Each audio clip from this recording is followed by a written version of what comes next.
말씀을 조금 더 깊이 들여다보는 진리 속으로의 18번째 시간입니다. 하나님의 말씀은 우리가 생각해 보면 잘 알 것도 같고 그래서 그대로 사는 게 어렵지 않은 것도 같은데 실제 살면서 해보려고 하면 쉽지 않습니다. 우리가 살면서 지나친 욕심을 부리고 있는 것도 아닌 것 같은데 하나님의 말씀대로만 산다는 게 참 어렵습니다. 아마 가장 큰 이유는 하나님의 마음을 우리가 제대로 이해하지 못한 이유일 겁니다. 오늘 말씀을 통해서 우리의 모난 부분 또 잘하지 못하는 신앙적 모양에 대해 함께 생각해 보려고 합니다.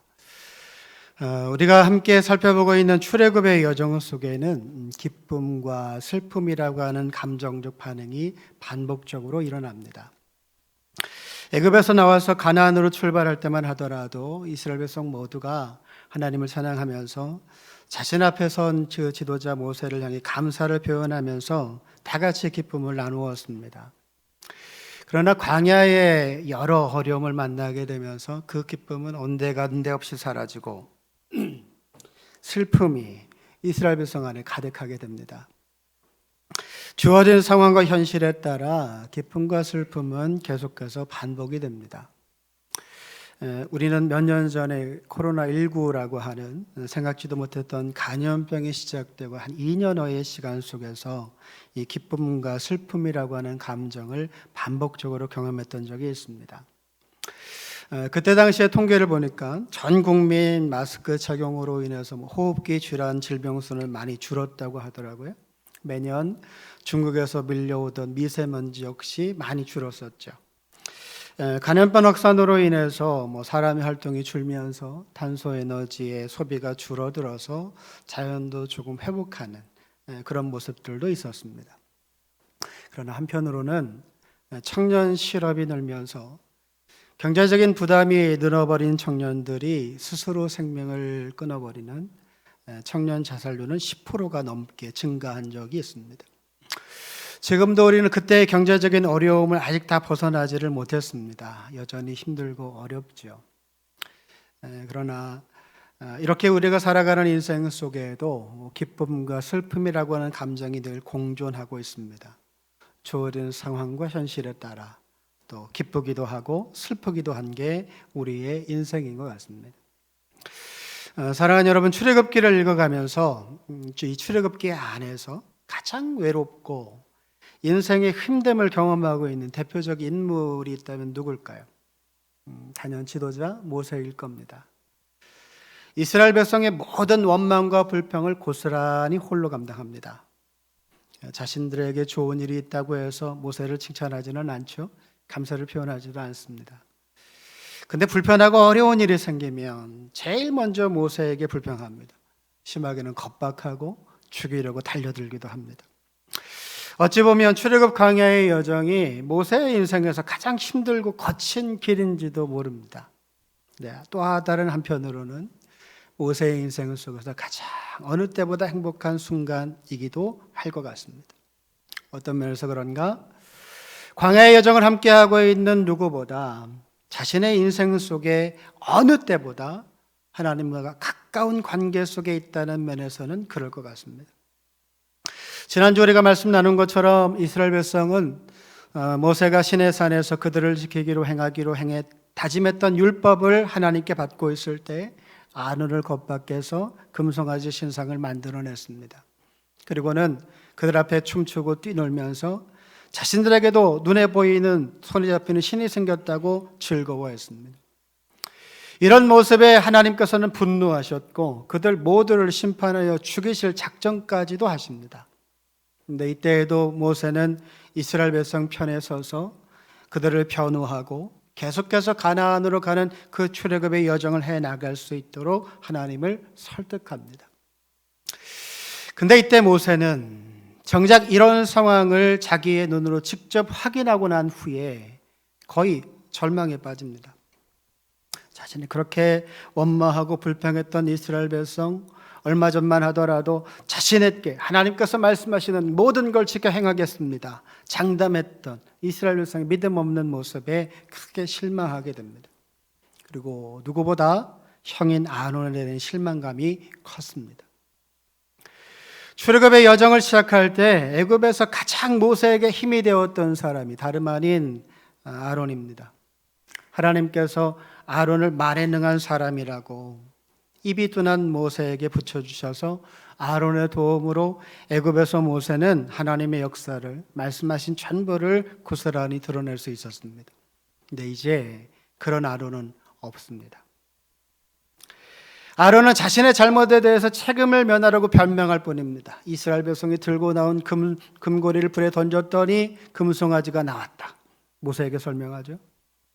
자신이 전혀 의도하지 않았는데 기적처럼 하나님이 금송아지 신상을 만들어냈다고 변명하는 거예요.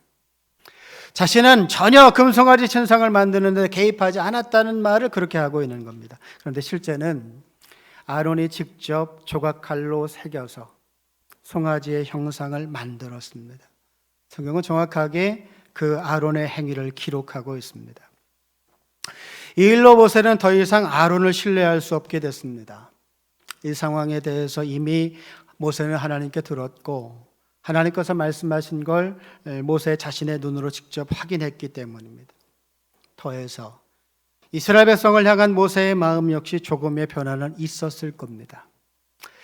아무래도 최선을 다해서 자기의 본분을 지키려고 했던 지도자 모세로서는 좀 서운하고 또 그때의 상황 속에서 왜 그렇게밖에 하지 못했을까라고 하는 안타까움도 있었을 겁니다. 여러분, 이때 모세의 심정이 어땠을까요? 제가 모세에게 물어보지를 못해서 그 마음을 정확하게 알거나 표현할 수는 없겠지만 아마도 심하게 외롭고 그 마음이 무너져 슬프고 정말 가슴을 쳐도 그 시원함을 얻을 수 있는 극한의 답답함을 느꼈을 겁니다. 아마 지금 이 시대라면 그 답답함을 이겨내지를 못하고 공황장애 같은 마음의 어려움을 겪었을지도 모릅니다. 자신의 생각과 너무 다른 현실을 마주하게 되니까요. 그리고 자기의 힘으로는 지금의 상황을 바꿀 수가 없습니다. 아마 그렇게 생각했겠죠. 왜 이스라엘 백성은 형인 아론은 하나님의 마음을 알지 못할까? 이런 상황에서 앞으로 나는 하나님과 이스라엘 백성 사이에서 무엇을 해야 할까? 이런 믿음 없는 이스라엘 백성과 함께 가나안으로 가는 게 정말 잘하는 것일까? 지도자로서 모세는 한편으로는 절망에 빠졌고 다른 한편으로는 그 절망 속에서도 하나님을 더 의지합니다.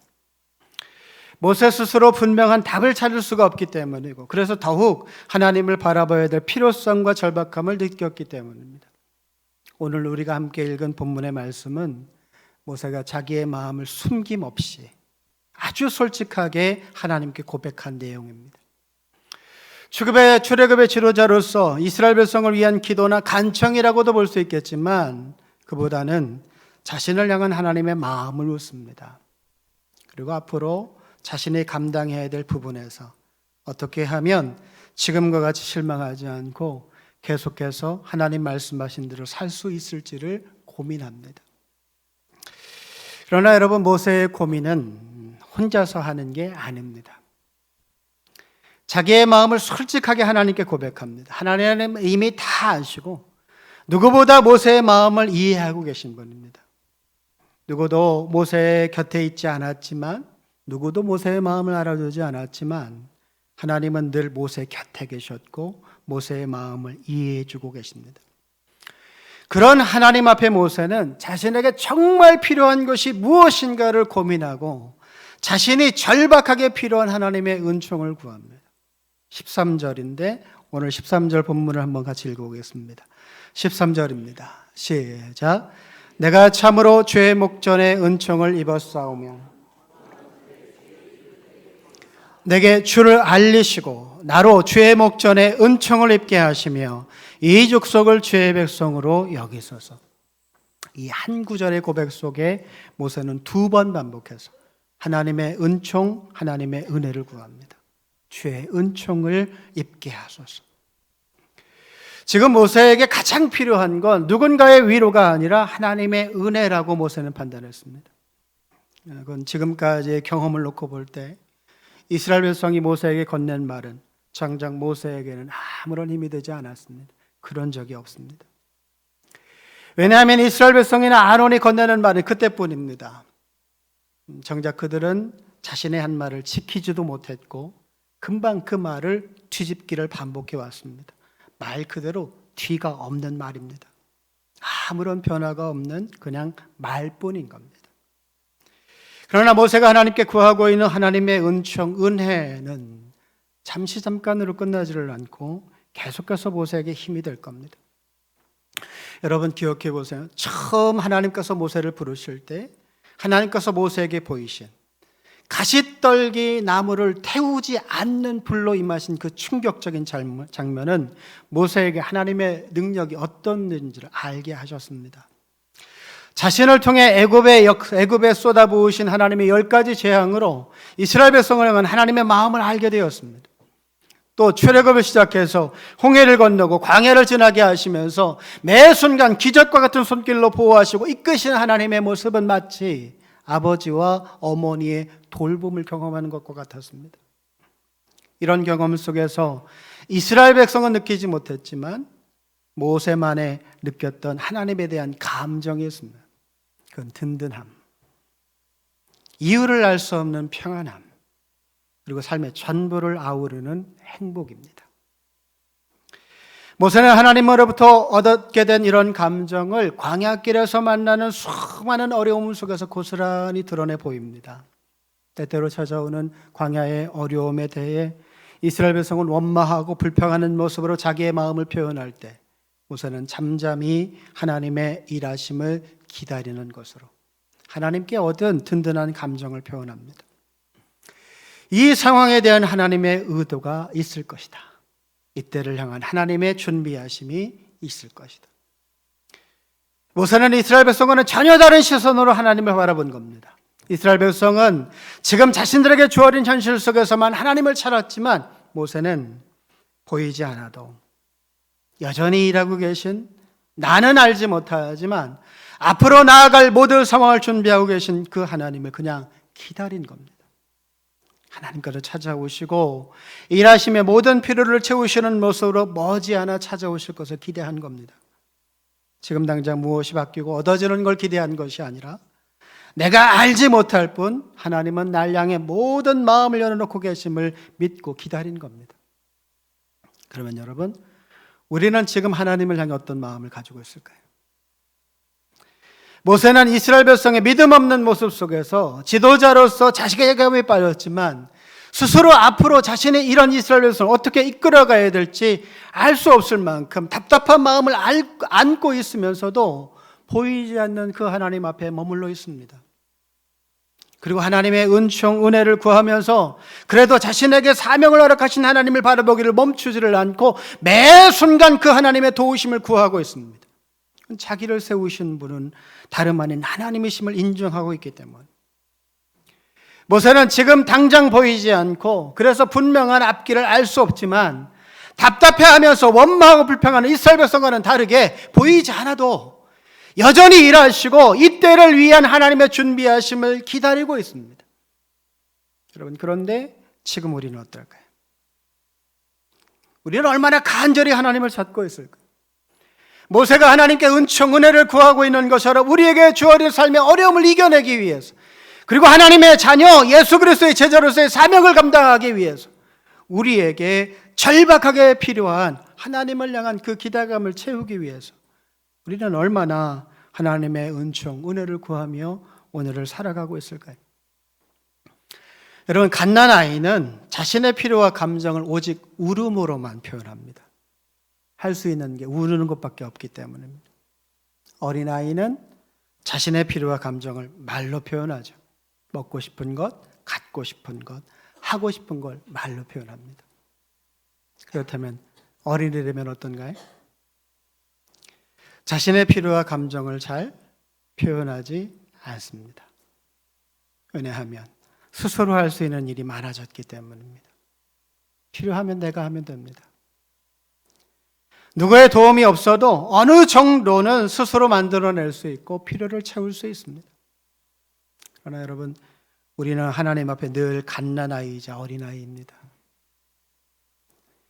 우리 스스로 신앙의 연수가 오래되었다고 그래서 난 그래도 나름 신앙생활 잘하고 있다고 자부할 수는 있겠지만 여전히 그래도 하나님 앞에선 우리는 갓난아이이자 어린아이에 불과합니다. 우리 스스로 우리의 모든 필요를 채우고 가진 것이 넘쳐서 누군가의 필요를 충분히 채울 만한 능력이 우리에게 있지 않습니다. 우리 스스로만 그렇게 생각할 뿐입니다. 나는 충분하고 나는 누군가의 필요를 채워줄 수 있는 그런 힘을 가진 사람이다. 이스라엘 백성이 계속해서 광야길을 가며 불평하고 원망했던 이유 역시 같은 이유였을 겁니다. 모세와 같이 하나님을 바라보며 광야길을 간 게 아니라 그들 눈앞에 서 있는 모세와 아론, 사람을 바라보며 광야길을 갔기 때문입니다. 광야라고 해서 뭐가 다를까? 이스라엘 백성의 생각과 바라봄처럼 사람은 모든 필요를 채워줄 수가 없습니다. 모세는 이 사실을 알았고 스스로의 부족함을 인정했습니다. 그래서 매 순간 하나님을 기대하고 하나님의 은총, 은혜를 구한 겁니다. 하나님보다 자신이 얼마나 부족하고 모자란 존재인지를 알았기 때문입니다. 여러분, 이런 간절한 모세의 기도에 대해 하나님께서는 모세의 구한 것을 그대로 돌려주시는 것으로 답하십니다. 17절 한번 같이 읽어보겠습니다. 오늘 본문의 17절입니다. 17절 시작.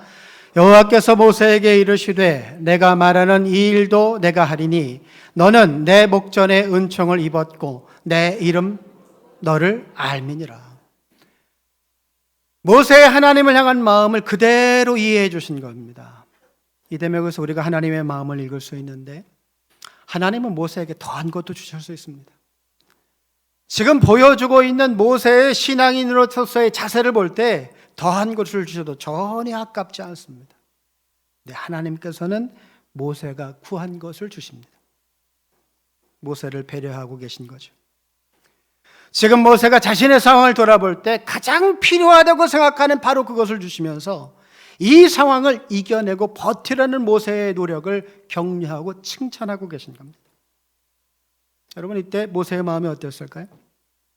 누구도 형인 아론조차도 지도자로서 출애굽의 장본인인 모세를 바라보는 이스라엘 백성 누구도 모세의 마음을 알아주지 못했습니다. 그런데 하나님께서는 정확히 모세의 마음을 이해하고 계십니다. 이때 모세는 다시 남은 출애굽의 여정을 이끌어갈 수 있는 든든한 힘을 얻었을 게 분명합니다. 사람들은 알아주지 못해도 하나님께서 내 마음을 알아주시고 누구보다 적극적으로 지지해주고 계시다는 사실 하나만으로 세상 모든 걸 다 얻은 것보다 더 큰 행복을 경험했을 겁니다. 모세는 사람의 마음을 얻으려 노력하지 않았습니다.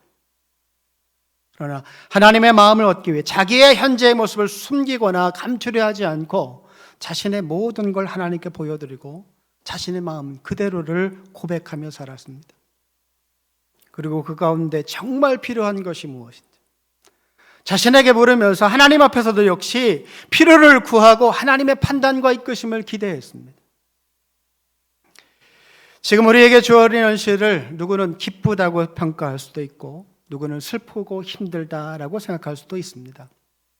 그러나 정작 그렇게 평가만 하고 있을 뿐이지 내가 신앙인임에도 불구하고 하나님께 내가 마주하고 있는 현실적 어려움에 대해서 적극적으로 구하거나 내가 가진 삶의 어려움을 숨김없이 드러내 보이지 않고 내 마음을 하나님께 고백하며 살고 있지도 않습니다. 제가 너무 단정지어서 말하는 것 같지만 우리의 신앙이 모세와 같았다면 우리의 삶은 어느 자리에서든 행복해야 되고 기쁨과 나름의 만족이 있어야 합니다. 상황과 현실이 어떻든 우리는 하나님만으로 행복할 수 있어야 한다는 말입니다. 그렇다면 여러분, 지금 행복하세요? 하루를 사는 게 즐거우신가요? 비록 삶에 근심과 걱정이 있기는 하지만 지나칠 정도의 걱정하지 않고 오늘을 사세요? 하나님께서 가장 적극적인 모습으로 여러분의 인생 속에 개입하셔서 지금의 어려움을 이겨내게 하실 것을 기대하시나요? 마지막으로 모세와 같이 하나님께 적극적으로 구하고 계신가요? 주의 은총을 입게 하소서. 모세의 한마디 고백 안에 하나님을 향한 모세의 신앙이 담겨 있고 자신의 인생의 미래를 향한 하나님의 기대감이 담겨 있습니다.